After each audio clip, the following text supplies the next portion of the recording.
Well, hello, everyone, and welcome to this week's show. This is High Strangeness in the Liminal Abyss, and I am your show host, SHETAN NOIR. And this week, who knows what we'll talk about, but one of the things that I was recently made aware of is the fact that the Federal Trade Commission has now proclaimed that non disclosure agreements are illegal.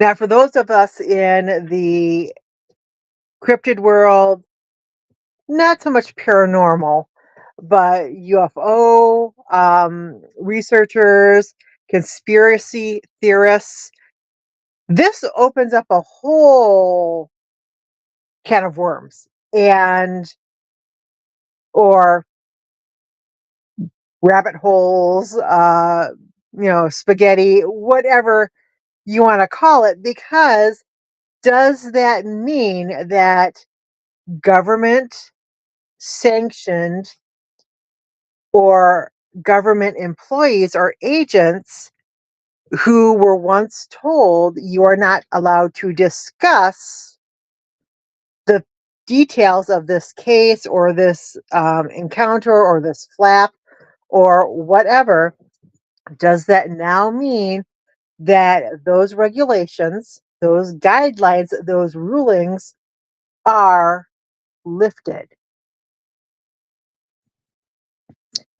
In case in point that I will point to as a eye opener was when the Tic Tac video and news of that became available to the general public.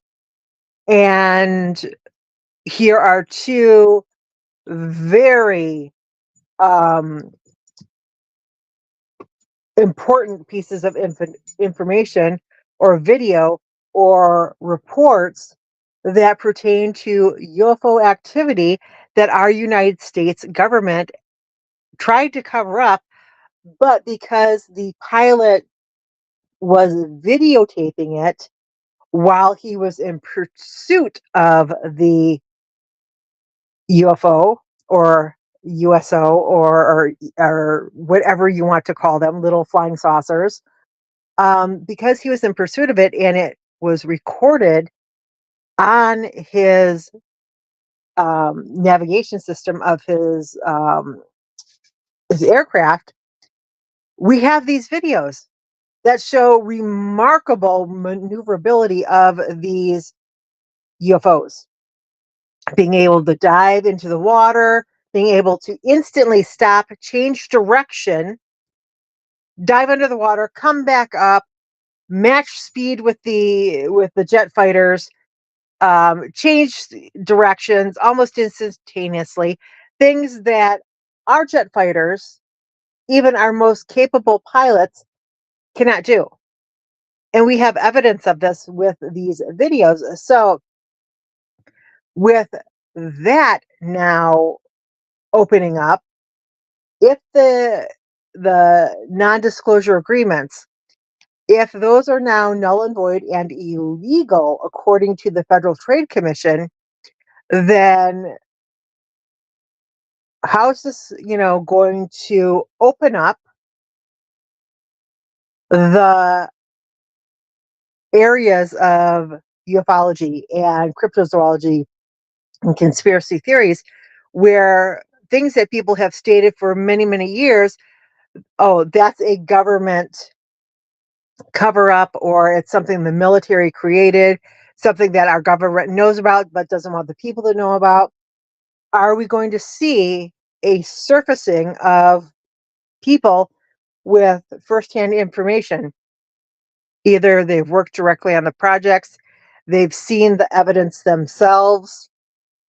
Are we going to see a releasing of this information and having it be available for the general public to inspect, read, watch, form our own conclusions about it? We're not in the early innocent years of the 19th century or 20th century, when the mere thought of aliens might send everybody into a panic. Pretty much everybody knows that there's aliens out there. Everybody knows there's ghosts out there. Everybody knows there's Bigfoots out there. And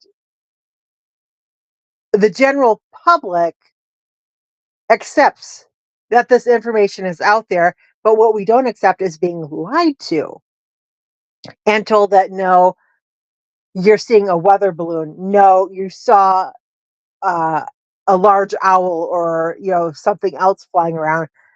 Um, we don't accept that anymore as the answer to the questions that we're answering. So now that you know there is this ruling, are we going to get the answers that we've all been looking for and the information that we've been looking for? It's going to be very interesting what starts to get released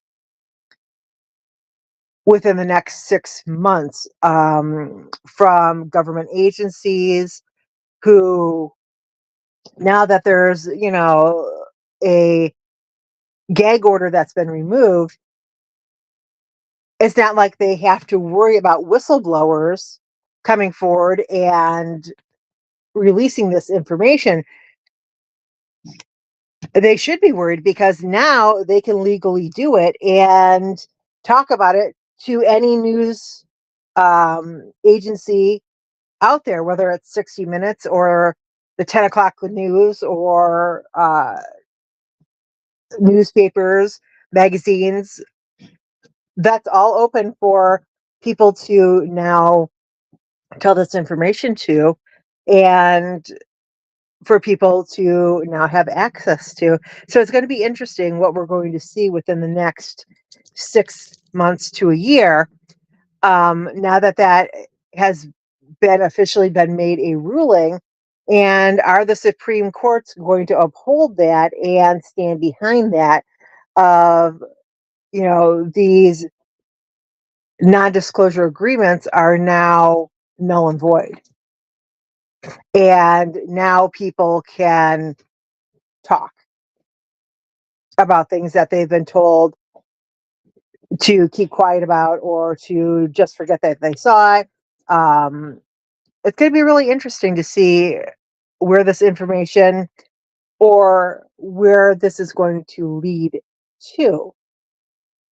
Um, Probably going to get a lot of hoaxers, but it'll be interesting to see what real information comes out and what people are going to really be interested in learning more about and investigating now that maybe some of these locks and chains are removed and we have access to information now.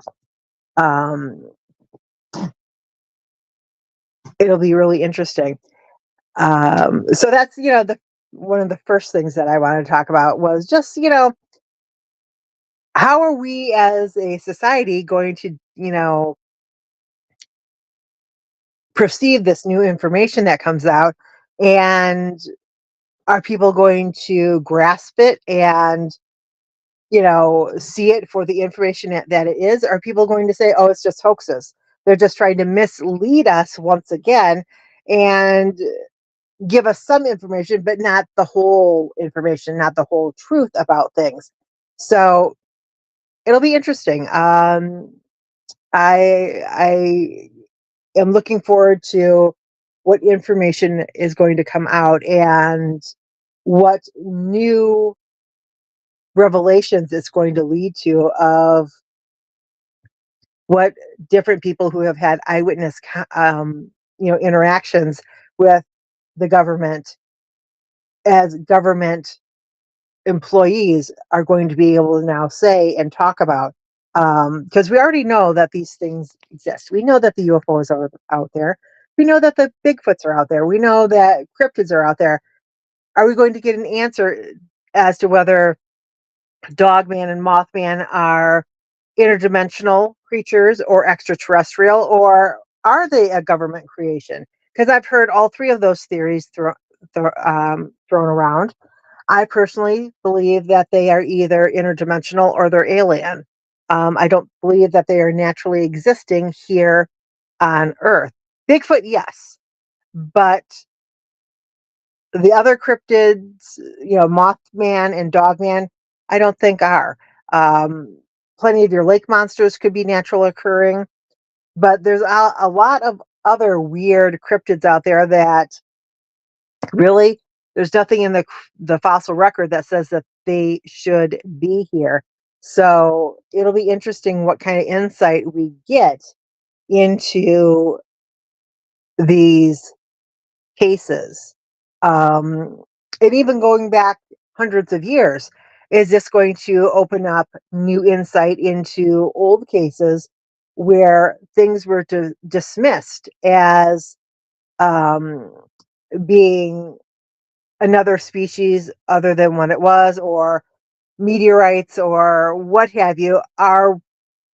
Is there going to be a revelation of new information that says that different key events in humanity's development are not what we perceived and are actually different than what we thought, and the powers that be or the authorities just decided that no, we couldn't handle at that time, and changed the scenario to their liking? Are we going to see a revelation of that information, and is it going to be different than what history told us was going on? Are we going to see a huge difference right there? Because that'll be interesting too. I doubt if they will rewrite the history books, but having the correct information about different things that have happened, because I can name a couple of cryptid sightings right off the bat that you don't know if it was a natural occurring or if it was something that got released. So one that I'll talk about real briefly is the Van Meter monster, or the Van Meter visitor. If you go back to the original reports, people assumed this creature came out of nearby mines.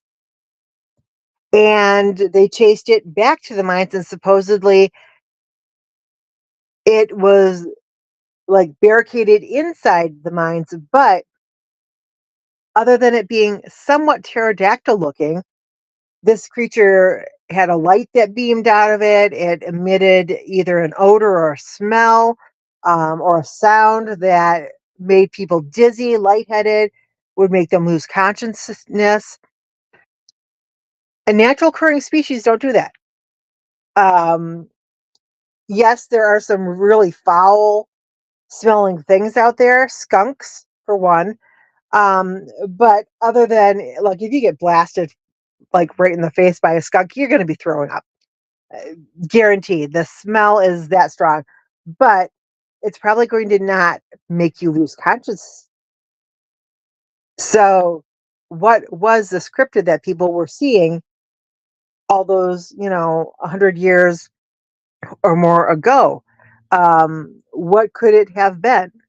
So, was it natural occurring? Was it something that the miners released? Something that the state or federal government actually was able to figure out what it was, but just kept it under, you know, lock and key, because they didn't want the local people to panic and freak out and um, have mass chaos on their hands.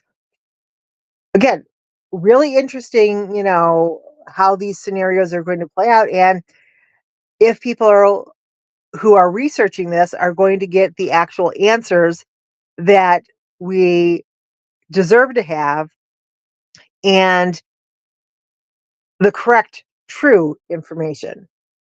So keep your eyes peeled for information that's going to be coming out hopefully within the next 6 months to a year. And let's see where this leads. But until then, go out there and explore this world and stay curious out there. And until next week, go explore. Bye.